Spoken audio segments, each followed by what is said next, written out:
এবং আইনি ভিত্তি পাওয়ার পরবর্তীতে যাতে নির্বাচনের দিকে আগায় সরকারের, সেই বিষয়ে আমাদের সরকারের প্রতি আহ্বান থাকবে। আমাদের নেতাকর্মীদেরকে আমরা বলেছি যাতে সাংগঠনিকভাবে তারা প্রস্তুতি নেয়, যেহেতু আমরা আগামী নির্বাচন, গণপরিষদ এবং জাতীয় সংসদ নির্বাচন একত্রে চাচ্ছি।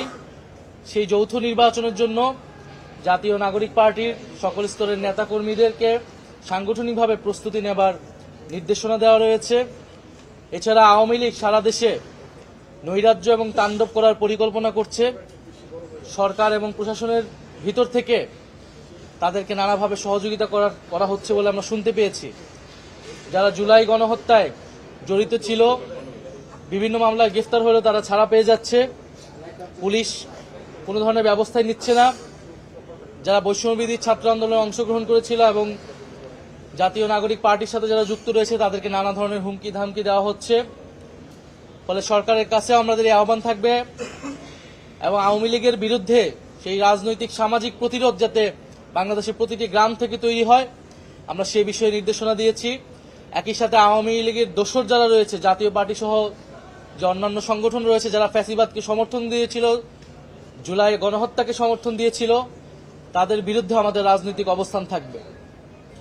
আমরা জাতীয় নাগরিক পার্টি নেতাকর্মীদের বলেছি যে সামাজিক যোগাযোগ মাধ্যম সহ কিছু দালাল মিডিয়াতে জাতীয় নাগরিক পার্টির নেতাকর্মী সম্পর্কে বিভিন্ন প্রোপাগান্ডা দেওয়া হয়, মিথ্যা তথ্য প্রচার করা হয়, সোশ্যাল মিডিয়াতে নানা গুজব এবং প্রোপাগান্ডা ছড়ানো হয়।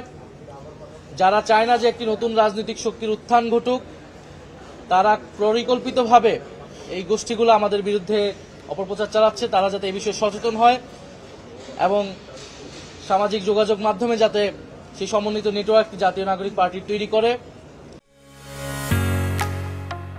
ঢালাইয়ের সেরা প্রিমিয়ার সিমেন্ট। আমরা বলেছি যে দুর্নীতি বাংলাদেশের অন্যতম একটি সমস্যা। জুলাই গণ অভ্যুত্থানের পরে অন্তর্বর্তী সরকার থেকে আমাদের প্রত্যাশা ছিল যে দুর্নীতি দূর হবে, কিন্তু আমরা যতই সরকারের দিন পার হয়েছে দুর্নীতি আরো জেঁকে বসেছে। ফলে দুর্নীতির বিরুদ্ধে জাতীয় নাগরিক পার্টি যাতে সামাজিক প্রতিরোধ গড়ে তুলে, সামাজিক আন্দোলন গড়ে তুলে, প্রত্যেকটা এলাকায়, প্রত্যেকটা ইউনিয়নে, উপজেলায় যে দুর্নীতি নতুন করে শুরু হয়েছে, সেই দুর্নীতির বিরুদ্ধে যাতে তারা জনগণকে সচেতন করে এবং ঐক্যবদ্ধ করে।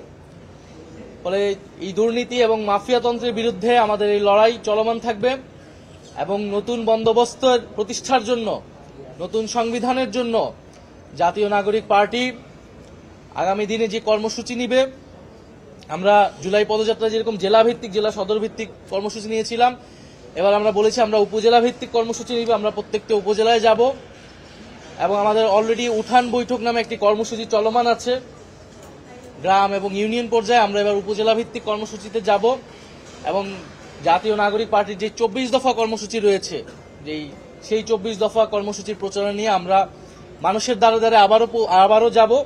অক্টোবরের মধ্যে আমাদের সাংগঠনিক কমিটি হবে এবং অক্টোবরের মধ্যে আমরা বাংলাদেশের প্রতিটি উপজেলা আবারও পৌঁছাবো এবং জাতীয় নাগরিক পার্টি লক্ষ্য উদ্দেশ্য নিয়ে জনগণের কাছে যাব।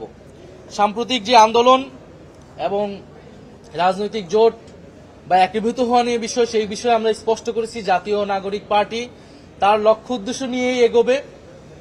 কোন রাজনৈতিক গ্রুপ যদি মনে করে যে এই লক্ষ্য উদ্দেশ্যের সাথে তারা একমত, তারা আমাদের সাথে আসতে পারে।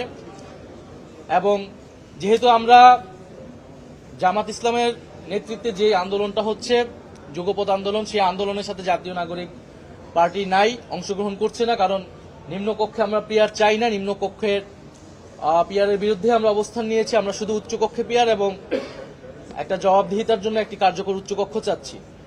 ফলে সেটাকে নিশ্চিত করেই যাতে জুলাই সনদ বাস্তবায়ন করা হয়। ফলে আমরা এই মুহূর্তেই কোনো জোট ভিত্তিক আমরা চিন্তা ভাবনা করছি না যে আমাদের যে বড় রাজনৈতিক দল রয়েছে তাদের সাথে, বরং জাতীয় নাগরিক পার্টি তার স্বতন্ত্র রাজনৈতিক উদ্দেশ্য নিয়ে আগাবে এবং জনগণকে ঐক্যবদ্ধ করবে। এটাই ছিল আমাদের সার্বিকভাবে আজকে জাতীয় সমন্বয় সভার মেসেজ সারা দেশের আমাদের নেতাকর্মীর প্রতি এবং সারা দেশের মানুষের প্রতি। এক, আমরা জাতীয় নির্বাচন এবং গণপরিষদ নির্বাচনের জন্য সাংগঠনিকভাবে প্রস্তুতি নিতে বলেছি। দ্বিতীয়ত, আমরা আওয়ামী লীগের কার্যক্রম, ফ্যাসিবাদী দোসর এবং দুর্নীতির বিরুদ্ধে সামাজিক প্রতিরোধ গড়ে তুলতে বলেছি এবং আমাদের যে সাংগঠনিক বিস্তার সেটা যাতে আগামী 1 মাসের মধ্যেই ইউনিয়ন পর্যন্ত, ওয়ার্ড পর্যন্ত চলে যায়, সেই জন্য আমরা দিক নির্দেশনা দিয়েছি।